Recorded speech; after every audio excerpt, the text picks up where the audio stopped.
Let's get to the big breaking news then. It's just reached us. We are expecting an announcement today and it's been confirmed by the club. Mick Beale has been appointed the new Rangers manager. Luke Shanley is standing by at Ibrox for us. Good evening to you, Luke. So, Rangers have got the man they wanted, yes?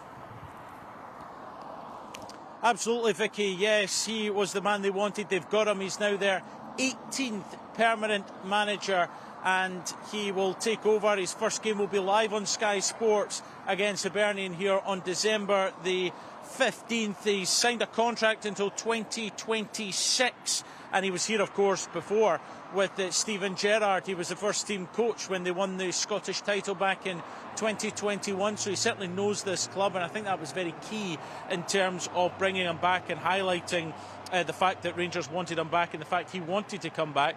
So the Rangers chairman, Douglas Parker, said tonight that he's delighted to welcome Michael as the new manager, and they want to strengthen the on-field performance. He said the board will support both Michael and Ross Wilson, that's the sporting director, to make this appointment a success, and they wish him the best going forward. Michael Beale himself has said, it's fantastic to be back and to see everyone this morning.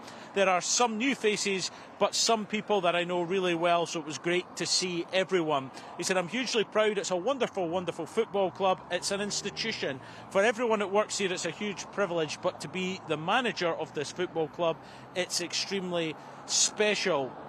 Ross Wilson, the sporting director, has gone on to say, we have coveted, this is a coveted managerial position, and after an intense week of discussions, he wants to extend his sincere thanks to the excellent managers who they've met to discuss the role, but they are he says he's pleased to welcome Michael back to Rangers today, and he knows how excited he is about everything that comes with the prestige of being the Rangers manager. So Michael Beale is the new Rangers manager. It's the 18th permanent manager this football club has had. He is back at the club after a 3-year spell as first team coach here under Steven Gerrard. He's got a friendly against Bayer Leverkusen to come in a couple of weeks' time, but his first game in charge, first official game in charge, is when the Scottish Premiership resumes. It's live on Sky Sports. It's Rangers Hibernian on December 15th.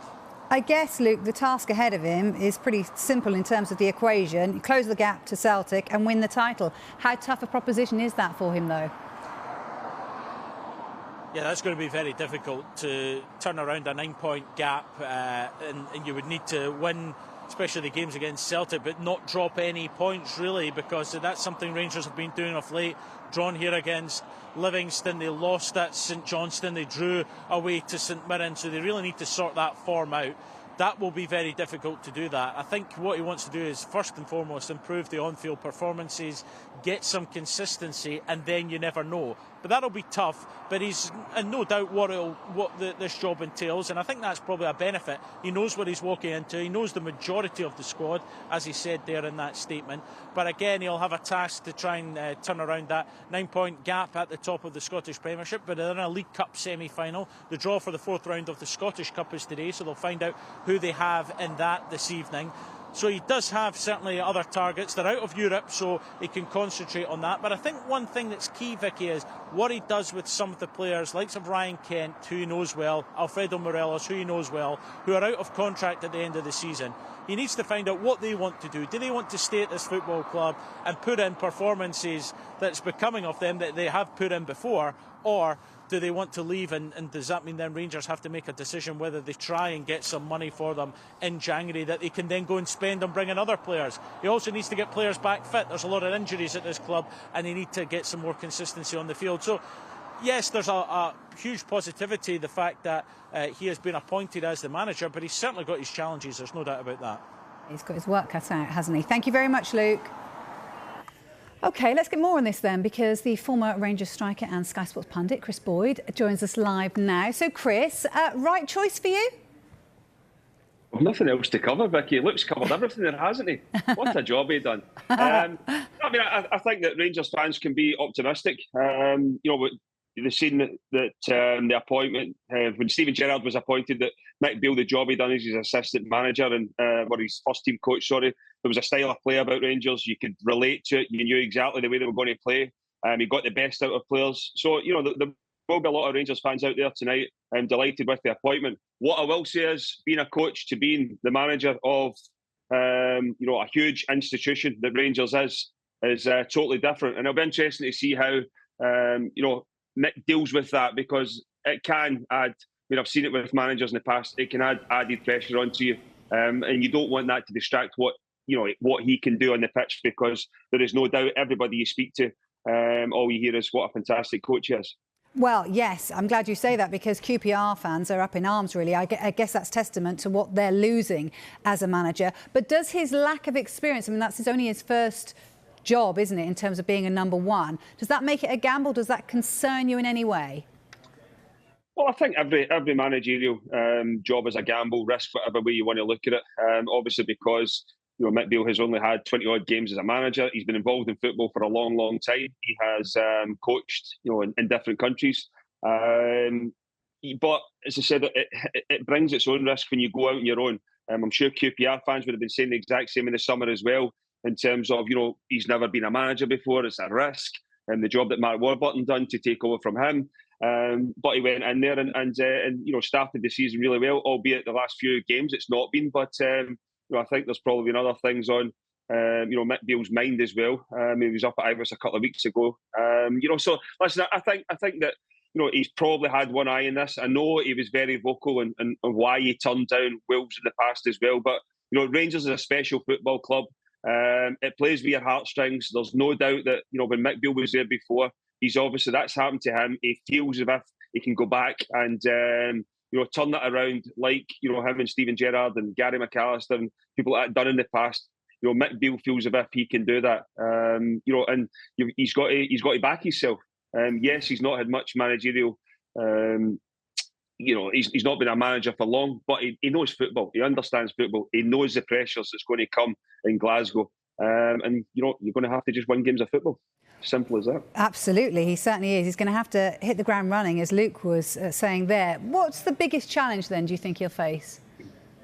Well, I think there's a few at this moment in time. There's no doubt the Rangers have a lot of injuries. The contract situations to Alfredo Morelos and Ryan Kent. If you take Ryan Kent, for example, I'm sure that Mick Beale, Steven Gerrard would have been, the reason that he came to Ibrox in the first place. Albeit it was a big football club and he loves it. But, Mick Beale and, his coach and his style, it seemed as if, that's when Ryan Kent was playing with a smile on his face. It was his best football. And, he'd be hoping to get, him back to the levels that he's shown in the past. But first and foremost, you need to win games of football. Trailing Celtic with 9 points. Yes, you've got a semi-final against Aberdeen, and as Luke said there as well, you've still got the Scottish Cup. But the league is a be-all and end-all. Rangers are going to have to start clawing back, the points against Celtic. But it ain't going to be easy, because Celtic have shown for a period of time now that they're a well-oiled machine. They're very difficult to beat. All Rangers can do at this moment in time is go and win the games against the rest of the teams and see where that takes them. But the first and foremost, the most important thing is win games of football. It's funny, Luke talked about it, the fact that there's a lot of prestige that comes with, managing a club like Rangers, but a lot of pressure as well. How will he handle that pressure? Because it's quite different from being number two than being number one.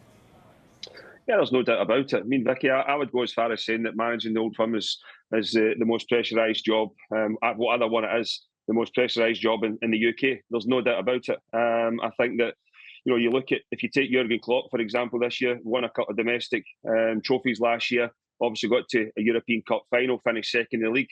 Giovanni van Bronckhorst can point to, more or less an identical record. He obviously lifted domestic, the Scottish Cup, got to a Europa League final and finished second in the league, and he finds himself out after 4 months of the season going. So, for me, finishing second in Scotland, you'd be as well finishing last. So the pressure that's there, it's a total different ball game. I think obviously before Mick Beale had Steven Gerrard was in charge, he could deal with the criticism and deal with. He was the one that was up speaking, and obviously it worked really well because there was a style of play, as we see there. Mick Beale was able to concentrate on what he was very good at. But they said you're going to have to, 5 or 6 press conferences, listen to us talking rubbish about you now, about your team. But listen, that's why you want to be a manager at the end of the day. I'm sure it'll be one he'll embrace. It's a tough challenge. The pressures are going to be there because of the size of the football club it is. But it's a great opportunity for Mick Beale, that's for sure. You could never talk rubbish, dare I say. Never. With my tongue firmly in my cheek. Look, how long do you think he'll be given? And in all seriousness, you say about the pressure, you know, you're under the microscope up in Scotland, we know that. So how long will he be given to get it right, do you think?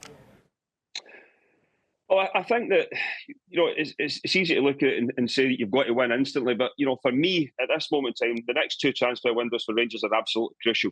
I think you need to rebuild the squad. It's an aging squad now. There is a couple of players in there that Mick Beale, I'm sure, would love to get to work with and try and get the best of them. I mean, the Ryan Kent's the obvious one. Alfredo Morelos, for me, it's probably going to take a few weeks to get him back fit. But if you can, you know that there's a player there. I think it'll be interesting to see what happens. I think Antonio Sholak has done really, really well, but I see him more as a striker who tries to take himself away from the ball and you know, peel on the back of defenders. Under Steven Gerrard, you know, with the coaching from Mick Beale the last time, the striker was pivotal to the way that Rangers played. He was coming and linking the play. So, you know, the whole recruitment thing for me is going to be crucial. And you're going to have to get that right. You're going to have to depend on other people at the football club to get that right. And it's going to be a long-term project because you can't just look at it and say, okay, we're going to give this 5-6 months. And then, you know, if it doesn't work out between now and the summer, go back to the drawing board. I think, 2026, Mick Beale signed the contract to. So, you know, there is, he's going to be given an opportunity. But as I said, the board have stated that they're going to have to spend money and reinvest in the squad. OK, just finally then, what's his number one? If you could tell him, if you were going to give him your advice, which he'll probably listen to, what would be the best piece of advice? You know, what's the first thing he has to do? What's in his in tray? Well, I think you need to just ignore the critics because everybody, you know, as a player, you can go from being the best player in the world to the worst player, best player at the weekend to the worst player during the week because of the pressures that are on to win games of football at the Old Firm. So I wouldn't read too much into the criticism that comes. I know I'm not on Twitter, but I think he's deleted his Twitter because he got involved in a few spats the last time. I would say, you know, just ignore everything that goes on and stick to your principles of what you know you're very good at. And Mick Beale has shown he's a very good coach. And I'm sure once he gets on the pitch, we'll see a style about Rangers again. And, you know, something that the fans can, you know, be proud of. Because I think when you look at the last few weeks at Rangers, it's not really been that great a watch. And, you know, the fans are paying good money. They want to turn up. They want to see, you know, exciting football. That was the case under Steven Gerrard. Mick Beale will be hoping to bring back the same.